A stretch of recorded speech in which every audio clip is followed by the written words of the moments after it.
Hello दोस्तों, स्वागत है आप सबकी इस YouTube क्लास में।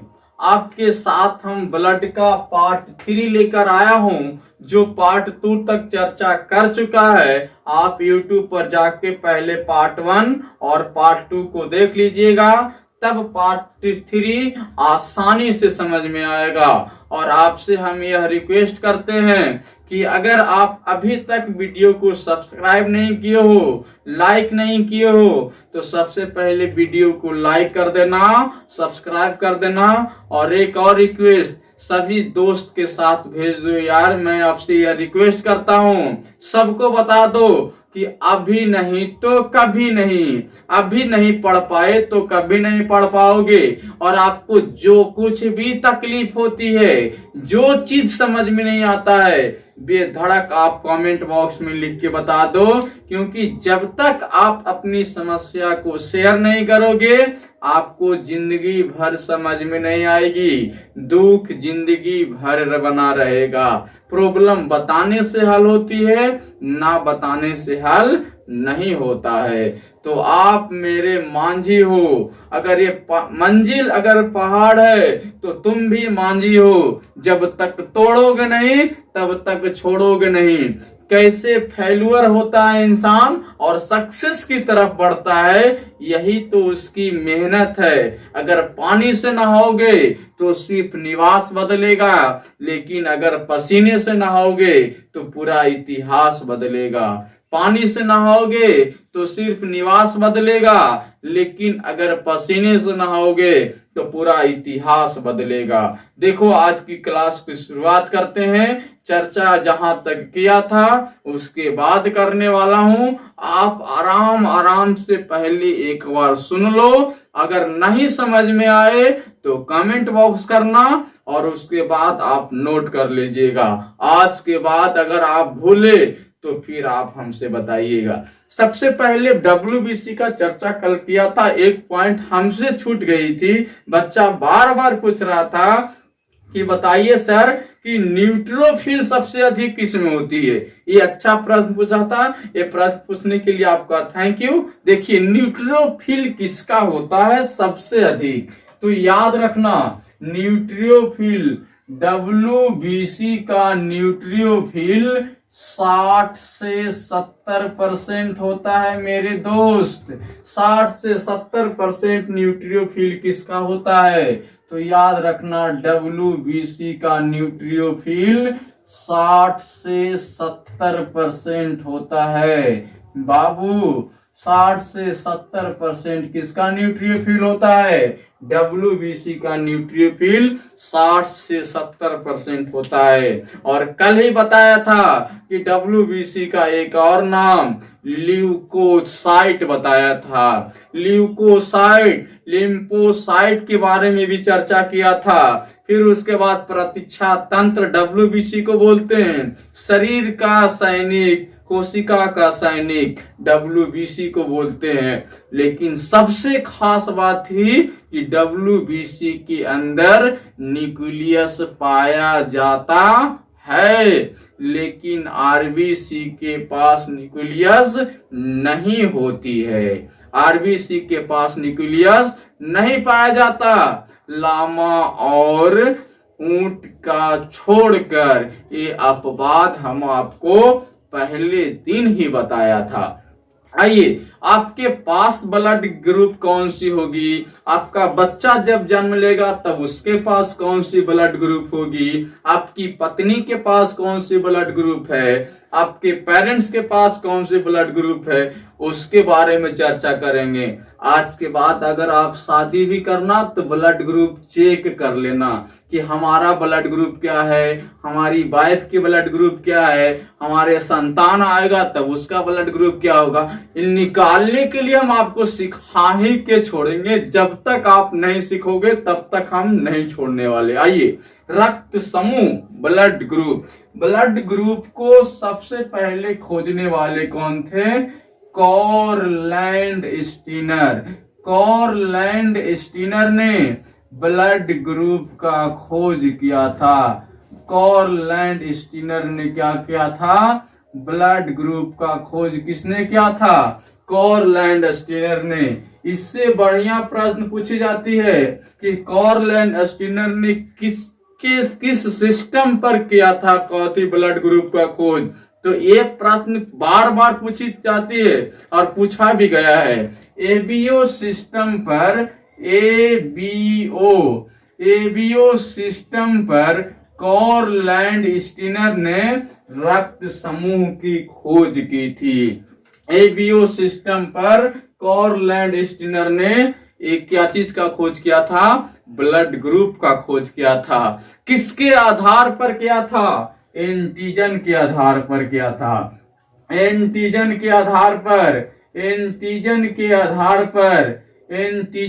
आधार पर कॉरलैंड स्टीनर ने किसकी खोज की थी? ब्लड ग्रुप का खोज किया था। कॉरलैंड स्टीनर ने कौन से सिस्टम दिया था? एबीओ सिस्टम किसने दिया था? कॉरलैंड स्टीनर ने दिया था। एक किसके आधार पर खोज किया था? एंटीजन के आधार पर खोज किया था। इसी के चलते कॉरलैंड स्टीनर को सन 1930 ईस्वी में कॉरलैंड स्टीनर को सन 1930 ईस्वी में कौन सा पुरस्कार दिया गया था? नोबेल पुरस्कार दिया गया था। ये क्वेश्चन भी पूछी जाती है कि कॉरलैंड स्टीनर को नोबेल पुरस्कार कब दी गई थी? 1930 ईस्वी में दिया गया था। एबीओ सिस्टम देने वाले कौन थे? कॉरलैंड स्टीनर थे। किसके आधार पर दिया था? एंटीजन के आधार पर दिया था। अब आप हमसे पूछने वाले हो कि बताओ सर कि ये एंटीजन होता है क्या चीज? आप हमको ये तो पहले कंफर्म कर दो ना कि एंटीजन होती है क्या चीज। तो देरी किस बात की? आइए हम कंफर्म कर देते हैं। एंटीजन क्या होता है बाबू कि जिस इंसान के पास अगर ब्लड ग्रुप ए है तो उसका एंटीजन भी ए होगा, और जिस इंसान के पास ब्लड ग्रुप बी है उसका एंटीजन बी होगी। ये दो पॉइंट तक तो कोई प्रॉब्लम नहीं है कि जिस इंसान के पास ब्लड ग्रुप ए है एंटीजन ए होगी, जिस इंसान के पास ब्लड ग्रुप बी है एंटीजन बी होगा। यहां तक तो कोई प्रॉब्लम नहीं। लेकिन जिस इंसान के पास ब्लड ग्रुप ओ है उसका एंटीजन नहीं होता। जिस इंसान के पास ब्लड ग्रुप ओ है उसका एंटीजन नहीं होता। जिस इंसान के पास ब्लड ग्रुप ए बी है उसके पास एंटीजन ए और बी दोनों होता है। जिस इंसान के पास ब्लड ग्रुप ए बी है उसके पास एंटीजन ए और बी दोनों होता है। तो पिछला बार प्रश्न पूछी गई थी एसएससी के एग्जाम में कि कौन सी रक्त समूह के पास एंटीजन नहीं होती। तो इसको अगरबत्ती जला के लिख ही लो, याद कर लेना। ओ रक्त समूह के पास कोई भी एंटीजन नहीं होता है। ओ रक्त समूह के पास कोई भी एंटीजन नहीं होती है। आज के बाद कभी भी मत भूलना, आज के बाद याद ही रखना। नोबेल पुरस्कार कब मिला था कॉरलैंड स्टीनर को? 1930 ईस्वी में। किस लिए दिया गया था? एबीओ सिस्टम दिए थे कॉरलैंड स्टीनर ने। किसके आधार पर दिया था? एंटीजन के आधार पर दिया था। ये कहानी थी किसका? ब्लड ग्रुप का। इसके बाद इससे जो अच्छी प्रश्न है जिससे आपकी शादी करवाई जाएगी वो है प्रश्न सर्वदाता सर्वग्राही। एक बार प्रश्न पूछा गया था कि बताओ कि कौन सी रक्त समूह सर्वदाता होता है। ऑप्शन नंबर ए में था O plus, option number B में था A B O minus, option number A में, बी में ओ प्लस, सी में ए बी माइनस और 4 में था ए बी प्लस। बच्चा को कुछ समझ ही में नहीं आ रहा। अब वो क्या किया?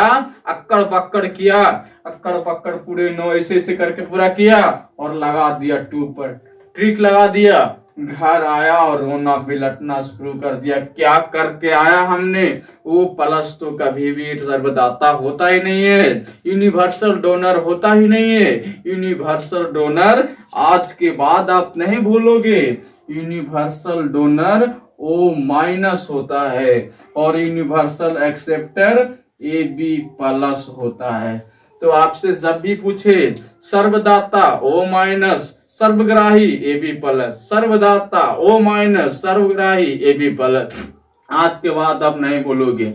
अब हमको देखना है कि ब्लड ग्रुप, एंटीजन और एंटीबॉडी हमारे संतान में क्या होगा क्या नहीं होगा, उसके बारे में देखना है। देख लीजिए एक बार, तो दिखा देते हैं एक बार।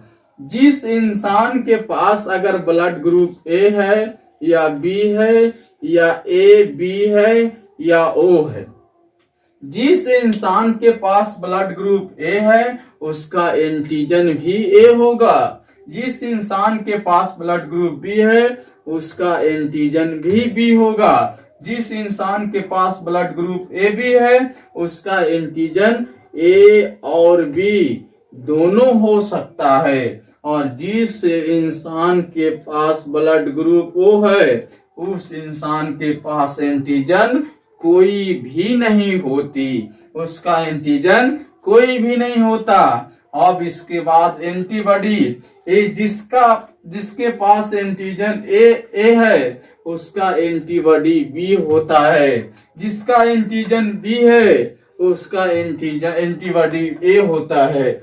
तो ये दोनों तो आसान है कि जिसका एंटीजन ए उसका एंटीबॉडी बी, जिसका एंटीजन बी उसका एंटीबॉडी ए तो ठीक है। लेकिन जिस इंसान के पास एंटीजन ए और बी दोनों है इसका एंटीबॉडी कोई भी नहीं होती। और जिस इंसान के पास एंटीजन कोई भी नहीं है उसका एंटीजन ए और बी दोनों होता है। यही बात तो है इंपॉर्टेंट। क्वेश्चन क्या पूछेगा आपसे कि किस एंटीजन के पास कोई भी एंटीबॉडी नहीं होती, तो वो है मेरा एंटीजन कौन? ओ, जिसके पास एंटीजन ए और बी है उसके पास एंटीबॉडी कोई भी नहीं होती।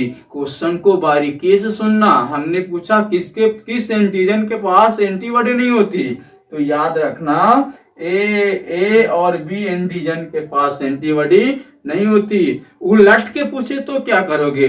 किस एंटीबॉडी के पास, किस एंटीबॉडी के पास कौन सा रक्त समूह होता है, तो याद रखना बी होता है। किस एंटीबॉडी के पास कौन सी रक्त समूह होता है? बी होता है। यहां से यहां पूछेगा तो आप इस चार्ट को याद रखना, आसानी से याद रखना, कोई दिक्कत नहीं होगी। अब इसके बाद है हमारे पास क्या सी आरएस फैक्टर। आरएस फैक्टर को किसने दिया था, तो याद रखना आरएस फैक्टर को देने वाले थे बीनर और लैंडस्टीनर। लैंडस्टीनर ने तो सिर्फ रक्त समूह दिया था, लेकिन बीनर ने क्या दिया था? RH factor. ये दोनों मिलकर क्या दिए थे? RH factor. तो आज के बाद याद रखना बीनर और लैंडस्टीनर ने मिलकर क्या दिया था? तो ये दोनों ने मिलकर, स्टीनर दोनों ने मिलकर क्या दिया था? आरएच फैक्टर दिया था।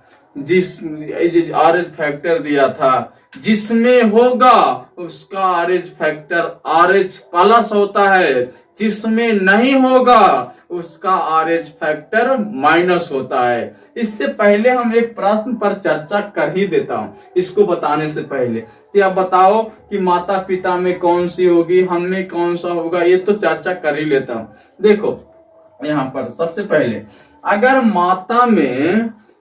माता में ब्लड ग्रुप ए है और पिता में ब्लड ग्रुप बी है, तो बताओ कि इसके संतान में ब्लड ग्रुप कौन सी होगी। यह क्वेश्चन तो बताना छोड़ ही दिया था हमने, ये क्वेश्चन तो बताना भूल ही गया हमने कि बताओ कि अगर माता में ए है ब्लड ग्रुप और पिता में बी है तो संतान में कौन सी ब्लड ग्रुप होगी। तो इसको सबसे पहले कैसे करना है, इस ए को आप क्या करो कि दो रूप में लिख दो और इस बी को भी आप क्या करो दो रूप में लिख दो। कैसे लिखोगे, एक बार ए लिख दो, एक बार ओ, एक बार बी है तो बी लिख दो, एक बार ओ। इस ए को क्या करना, इस ए को आप एक बार क्या करना, इस बी से मिला देना और इस बी ए को एक बार क्या करना, ओ से मिला देना। दो काम किया है, एक बार ए को बी से मिला दीजिए और एक बार इसी ए को ओ से मिला दीजिए। दूसरी बार क्या करिएगा कि इस ओ को एक बार आप क्या करो बी से मिला दो और इस ओ को एक बार क्या करो ओ से मिला दो, क्या करो ओ से मिला दो। निकल गया ब्लड ग्रुप। बच्चे में क्या होगा, तो देखो कि अगर ए को बी से मिलाओगे तो इसका होगा ब्लड ग्रुप ए बी। अगर ए को ओ से मिलाओगे तो वो तो कुछ होता ही नहीं है, इसका ब्लड ग्रुप होगा ए। अगर ओ को बी से मिलाओगे इसका ब्लड ग्रुप बी होगा। अगर ओ को ओ से मिलाओगे तो इसका ब्लड ग्रुप क्या होगा, तो ओ कुछ नहीं होता है, यानी कि ओ होगी। ओ इससे कुछ नहीं होता है। तो याद रखना कि उस संतान में ब्लड ग्रुप ए बी और ओ ये सब होगा। याद रखना कि जिस माता के पास ब्लड ग्रुप ए था, पिता के पास बी था, तो सबसे पहले आप ऐसे लिखो और ऐसे लिखो, एक बार इसको ये दोनों के साथ और एक बार इसको ये दोनों के साथ मिला दो, यानी बच्चे में A B, A O B और ओ रक्त समूह होगा। एक क्वेश्चन और पूछ लेता हूँ अभी हम आपसे एक प्रश्न और पूछ लेता हूँ और उसके बाद आप चर्चा करेंगे आगे। तब तक इसको साफ करके यहाँ पर पूछ लेता हूँ कि अगर माता के पास मदर, एम लिखता हूं मदर और एफ से फादर, अगर मदर के पास ब्लड ग्रुप ए है और पिता के पास ब्लड ग्रुप ओ है तो बताओ संतान के पास क्या होगा। तो सबसे पहले इसको आप दो रूप में लिखना, इसको भी दो रूप में लिखना है और दो रूप में लिखने के बाद आज के बाद नहीं बोलोगे ए और ओ है तो ओ लिखोगे, कोई दिक्कत नहीं। एक बार आप इसको इससे मिला दीजिए और एक बार इसको इससे मिला दीजिए, इसको एक बार इससे मिला दीजिए और एक बार इसको इससे मिला दीजिए। जब ए को ओ से मिलाओगे तो ए बनेगा, ए को ओ से मिलाओगे तो ए बनेगा, ओ को ए से मिलोगे तो ओ दो बनेगा। यानी कि कहने का मतलब है मेरा कि अगर माता के पास क्या बताए, अगर माता के पास ए था और फादर के पास ओ था तो इसके पास, बच्चे के पास ए और ओ रक्त समूह होगा, ए और ओ रक्त समूह होगा। इसी प्रकार से एक क्वेश्चन और कर देते हैं, अगर मदर के पास रक्त समूह ए बी है और फादर के पास रक्त समूह ओ है तो बच्चे में क्या होगा। तो इसको आप दो रूप में लिखो, इसको दो रूप में लिखोगे तो क्या होगा, इसको दो रूप में लिखोगे तो एक ए है और एक बी है, इसको दो रूप में लिखोगे तो ओ और ओ, एक बार ए को ओ से, एक बार ए को इस ओ से और बी को ओ से और बी को ओ से, यानी कि ए बनेगी, बी बनेगा, ओ बनेगा। कहने का मतलब ए भी 50% और बी भी 50%। बच्चे तो कुछ दूसरे रूप में निकाल गए, माता कोई और था, माता का रक्त समूह कुछ और था, पिता का कुछ और था, बच्चे में कुछ और हो गया। ए हो गया 50% और बी भी हो गया 50%। एक क्वेश्चन आपको याद रखना, ऐसे बनाई जाती है। तो आज के बाद तो आप नहीं बोलोगे। अब आरएच फैक्टर विनर और ऑस्ट्रेलिया ने बताया, एक बंदर में देखा था, उस बंदर का नाम था क्या थी, लीसस बंदर। लीसस बंदर में सबसे पहले क्या देखी गई थी, आरएच फैक्टर देखी गई थी। वो बंदर तो बेचारा आराम से एक आरएच फैक्टर निकाल के आराम कर रहा है, परेशानी तो हम लोग को हो गई कि बार बार इसको पढ़ना पड़ रहा है। वो बंदर तो आराम कर रही है। लीसस बंदर में सबसे पहले आरएच फैक्टर देखी गई थी, कहाँ, लीसस बंदर में। वो बताए थे क्या चीज, कि जिसके पास अगर होगा उसका फैक्टर क्या होगा, RH प्लस होगा, और जिसके पास अगर नहीं होगा तो उसके पास क्या होगा, RH फैक्टर माइनस होगा। ये है शादी की कुंडली। इस कुंडली को सबसे पहले मिला लेना, उसके बाद ही विवाह करना, नहीं तो आप पड़ जाओगे फेरा में। जिसमें होगा RH फैक्टर प्लस, जिसमें नहीं होगा उसमें RH फैक्टर माइनस। जब ये दोनों चीज आपको मिलेगी और इसके बाद आप देखोगे क्या चीज, जिसमें RH फैक्टर होगा, जिसमें होगा RH फैक्टर प्लस, जिसमें नहीं होगा RH फैक्टर माइनस। सबसे बड़ी बात यह है, एरिथ्रोब्लास्टोसिस फोएसिस, इलेस्ट्रोब्लास्टोसिस फोएसिस, इलेस्ट्रोब्लास्टोसिस फोएसिस, ये एक रोग का नाम है। ये रोग इतना डेंजरस है कि अगर बाबू हम बताए क्या थी कि एलिस्ट्रोब्लास्टोसिस फोएसिस में क्या होता है कि जिसमें होगा RH फैक्टर प्लस, जिसमें नहीं होगा RH फैक्टर माइनस।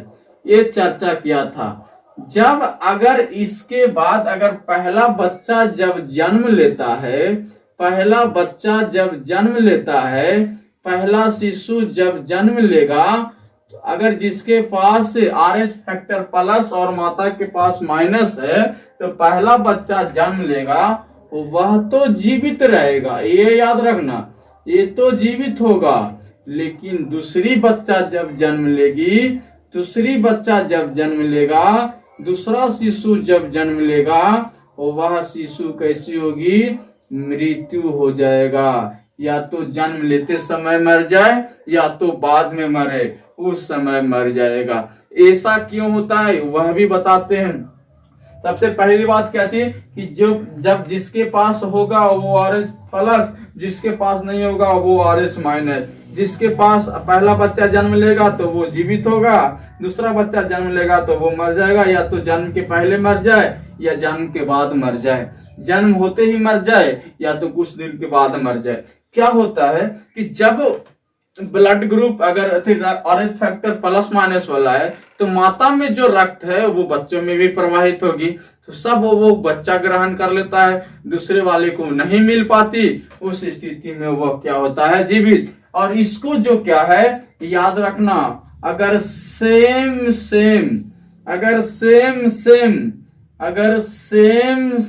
एंटीजन होगा, सेम एंटीजन होगी, तो वह बच्चा हमेशा मर जाएगा, वह बच्चा हमेशा डेथ कर जाएगा, मर जाएगा। सेम नहीं होनी चाहिए, RH फैक्टर सेम नहीं होनी चाहिए। माँ का भी RH फैक्टर बच्चे में वही RH फैक्टर है, तो अगर वह बच्चा जीवित नहीं रह पाएगा। माँ का RH फैक्टर बच्चा का RH फैक्टर अगर समान हो गया तो वो बच्चा जीवित नहीं हो पाएगा, वो बच्चा मर जाएगा।